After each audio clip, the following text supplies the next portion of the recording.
Deportiva y con swing. Deportiva y con swing. La factoría del deporte desde New York para ti. Es una máquina. Es una máquina Pensada para ti. pensada para ti. Número uno en las redes, dale like y compartir. Con informaciones importantes siempre frescas. Y con entrevistas que te ponen de cabeza. Lo mejor del deporte lo encontrarás aquí. Búscale en las redes, dale like y compartir. Suscríbete, Ay sí, infórmate. ok. Dale a la campana para que te llegue. Steve, first off, tight second half. You guys were able to pull away down the stretches. What'd you make of your play to seal it? Yeah, I thought the guys found a way. I think we missed 3 of our last 26 threes. So when you find a way to win, when you can't make a 3, I think it's always a good win. So we didn't have our best stuff. We didn't make shots, but we found a way to hold them to 47 in the second half. So proud of the effort, proud of the mentality to stick with it even when things weren't easy. Steve, how would you describe Kevin's performance today? Yeah, Kevin was unbelievable. Obviously carried us, made a lot of big plays, rebounds, assists, the whole deal. So he was Kevin Duran on full display. But I think also, you got to tip your hat to all the other guys that did so many things out there. Andre had another big night. I thought Nick Claxton was great with his energy and defense. Bruce Brown continues his great play. JJ brought it and gave us minutes, and Goran, just a soldier out there organizing us and doing all those little things. I could go on, but it's a team win, and Kevin carried us in a lot of ways, but without those other guys, it's not happening. You had your fair share of weird occurrences in your time as a coach, given the times we're in. I mean, did it phase you at all, or come off weird to you seeing Kyrie courtside, and then obviously being able to join you guys at halftime and everything? We were well prepared for it, so it didn't really phase us. Coach, can you also expound on Bruce and the impact he had tonight? It seems like he's just strung together a really strong set of games since maybe the trade deadline. Just what have you seen in him since then? Bruce has been great, locked in defensively. We've been pushing him to find his identity down there. He's been really solid with the game plan. When he pitches in with 15 points, 5 assists, 7 rebounds, 2 steals. I mean, it's just winning basketball plays he makes over and over. So just love his competitiveness, his spirit, and defensively, he's really locked in. And then I guess if you had to look at one thing from this, is 43 minutes for Kevin. I mean, do you think that's going to have to be the case with these games that Kyrie's not here, that Kevin's just naturally going to have to shoulder a larger load? Yeah, I think so. I mean, obviously, we hope that we can keep him under 40. Tonight, though, was one of those games where we just needed him. With Seth going out, we had too many lineups without a shooter on the floor. It just makes it so difficult to score. And so we rode Kevin a lot tonight, and we needed all of it for the win. Yeah, he's had an ankle calf situation that's been bugging him, but he was due to play, and I think just an early game he couldn't get it right before the game. So we don't think it's been there, so it's not a surprise. We just thought he would play today, but I think he just with an early game couldn't get it right in time to go. Steve, you touched on the 3-point shooting. Just how much was that their defense make miss versus maybe you guys forcing some stuff? I mean, I think we had plenty of good looks. We just didn't knock down. And that's the game. You don't make them every night, so you got to find other ways to win. Steve, what is it like coaching a game and looking over and seeing Kyrie sitting there courtside? It doesn't really affect us. We're used to stuff like that. So, we just try to stay focused and try to win the game. And we know there's the oddities to everything, but we're locked in on the task at hand. What was his message to the group at halftime? He didn't have a message for us. At least Was he in there with you guys? Yes. So he was just sitting there with his teammates. Why wasn't he able to sit on the bench? I'm not sure. I don't know the rules that well. Andre, what's it like just to be on the floor when Kevin's having one of those nights? Fun to watch. It's fun to watch and fun to be a part of. He's the best player in the world. It's real cool for me just to be a part of this and to watch him be great. Was it at all awkward to see Kyrie walk through the arena and sit down courtside, but also not be able to play? Yeah, that was dope to see him come to the game and sit courtside. It's kind of like there's a word I want to use, but I got to keep it to myself. I'll say it to you afterwards. But it was really cool for him to come and watch the game and support the team.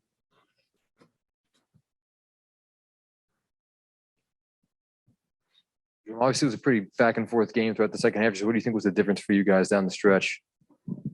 We mean like to come out with the win? Yeah. I think we locked in down the stretch of the game, made them take tough shots. Bruce came up big down the stretch of the game, getting a big time steal and getting out on the break. So I think if we continue to play like that, it would be great. I feel like we don't see players your size have feet as quick as yours in a way. Just like, how did that come about? Shit, genetics. You could thank my mom for that.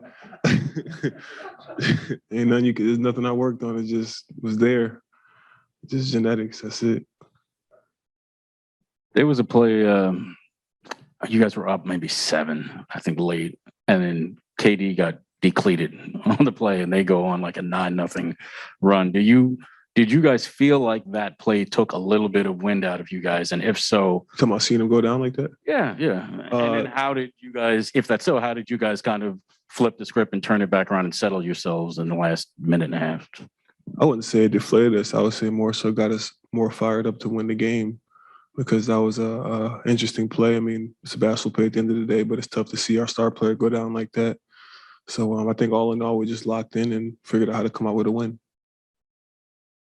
Bruce, for starters, just what's it like to be on the floor when Kevin is having one of the nights like he's had today?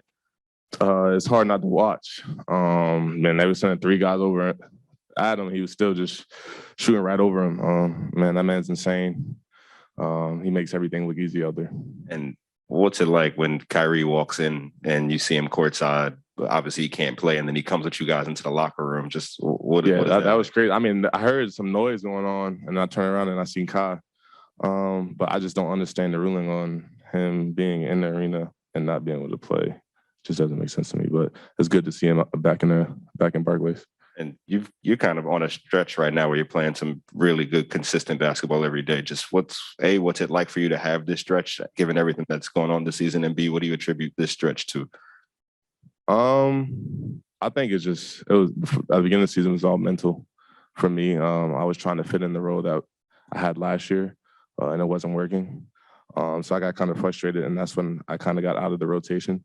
Then I went to Smoke, one of the coaches. I was like, bro, I want to get better. So we got to work on something. We got to do something different. So I started working on a little bit of guard stuff, just getting back to my game, the way I played my whole life, and it's starting to work. Digging down on that, when you said you were, kind of trying to play the role that you had played last year that wasn't working, was that because they were using you differently? No, I just think teams scouted it, and we had less shooters than we did last year. I mean, last year was Jeff, Joe, and then when Joe went down, sometimes I was playing with JJ or DB, which they're slashers like I am. So the big would come early, and I'll try to float, but I mean, I'll shoot an air ball. So. And can you just give us your vantage point on the play where you got the deflection where Fournier was kind of trying to pass back inside? Yeah, so we were in 1 through 5 red before the ball gets in. And Fournier kind of got me on the move going to the corner. I kind of fell asleep, and then I seen Nick kind of pent in. He did get around, but I didn't think he could get there. So I just ran out, and then I knew Mitchell was wide open since me and Nick were next to the ball. So I just tried to get a hand up. You said you heard the noise and then you saw Kyrie. Yeah. Did you know he was going to be here at some point? Just didn't know when, or were you? No, I didn't know. I didn't know at all. Was it sort of like, oh my God, that's Kyrie? Like, was it that much of a I knew he can come in and be in the arena, but I didn't know if he was coming or not. Does it happen a lot in games where you hear noise in the stands and you don't know what's going on because it's not something? That's different. Kai's in the building. Yeah, it was just good to see him back in here. One more. What have you seen from Nick in these last couple of games? Where he played pretty well against the Sixers, and then again tonight. He's just being aggressive. When Nick comes in, he can guard multiple at 1 through 5. When he rolls, he's looking to score the ball because he is 7 feet. Nobody's stopping him down there. He's super athletic, great player. I'm just happy to see him back out there and healthy. Bruce, the stretch where you've been in the lineup has been since the trade deadline when you guys got Andre. What's it been like playing with Andre Drummond? What do you feel like he's kind of brought to the team? Yeah, I mean, Dre knows exactly how I played with me in Detroit when I was the primary one. He just tells me to be aggressive every night. BG also comes to talk to me before the games. Just play your game, go out there, do you, and just get easy ones early. I think that's been my success. I've always got either like the first bucket or the second bucket, and that just gets me going. And I get a few offensive rebounds. Bruce, you were in a zone in the third quarter. You were even attacking Julius Randle. Can you walk us through that moment? What's going on through your mind when you're in a zone like that? Yeah, they just doubling Kev, and I just started flashing to the middle, and I knew Julius Randle didn't want to foul, so I just get right to my floater. He wasn't going to jump or contest a shot at all, so I just get to my spot and finish the shot. Kevin, I mean, for starters, 53. Just where did that come from, and did you feel that coming into the night? Nah, I mean, I don't really like to predetermine what I'm gonna do out there. You know, I just try to go with the flow and do what's required of me out there. And I felt like tonight, you know, we were shorthanded a bit in the scoring department. You know, missing Kyle, missing Seth, missing LaMarcus. So I felt like we started the game off fast, but then they got hot as well. And you know, I didn't want us to get stagnant on the offensive side of the ball, so I just put up a lot of shots tonight. And Andre was there to rebound a lot of them for me. And guys played off of me today. You know, they seen I had it going early, so you know they were looking for me pretty often. So it was I felt good as the game went on. And second, just what was the feeling when Kyrie comes into the building and sits courtside, walks with you guys into the locker room, but obviously can't take 2 steps onto the floor and play? It's ridiculous. Like, I don't understand it at all. I mean, it's a few people in our arena that's unvaxxed, right? Like, they lifted all of that in our arena, right? So I don't get it. It's a second mandate that says he can come in but can't play. You got to talk to him at the end of the game there. Where you guys, is that like a good to see you, or does he talk to you about the game? Did he say like a good game, or was? I mean, I seen him yesterday. you know. So no, it's just for y'all. I mean, the fans and the first time seeing him in here, I guess it's something different. But we see him every day in practice. You know, he can come to the practice facility, so he could travel on the road. But when you have a game like that, he doesn't say. I mean, we've heard you talk about his game before. He didn't say anything to you like that was okay. That was yeah. He definitely said it was a special game, but we say that to each other. He said that to me after I had 14 points in Charlotte. You know, I just think we appreciate the subtleties in each other's game. It don't have to be a huge night for us to appreciate what one another did. Kevin, what's it like being out there on the floor and feeling like you can dominate whenever you want to? What's it like? You feel kind of at ease knowing that you can affect so many, you know, different plays and different areas of the game, which would, with my skill set, and I can affect my teammates and how they approach the game with my skill set. So I just try to think about the big picture and seeing, you know, I know I work on my game and I've gotten to this point as an individual player, but I'm at a point in my career, it's like, all right, how can I impact everybody out here? You know, how can I make the other coaches think about their game plans? And, you know, so I feel like I upped the level of everybody out on the floor, and that's a good feeling to have. And following up on the Kyrie stuff, what is it like playing and looking over and seeing him right there?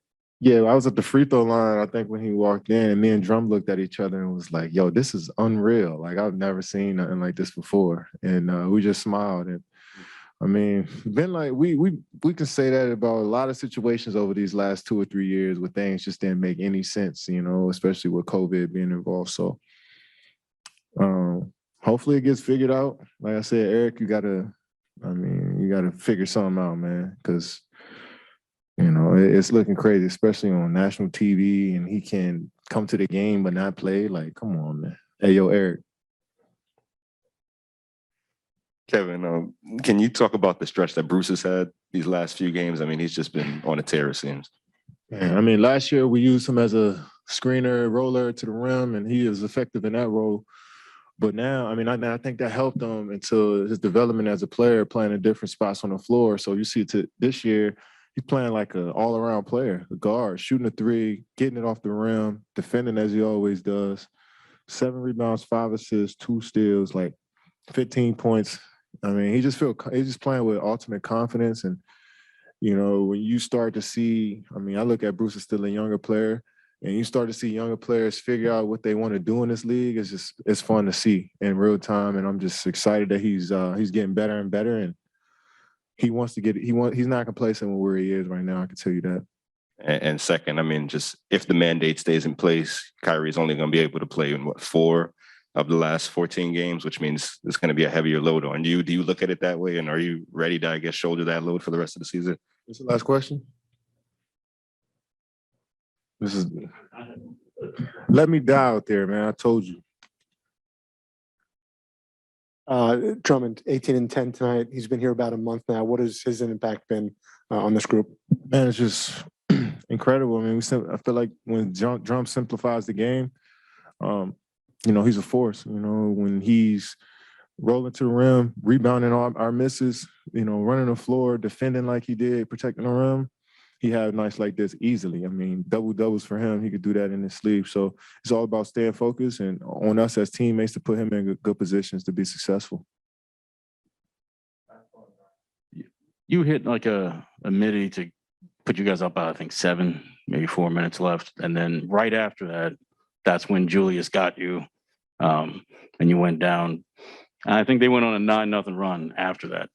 Clear pad and a 2-3. Right. Exactly. I mean, what kind of explanation, if any, did you get from the ref?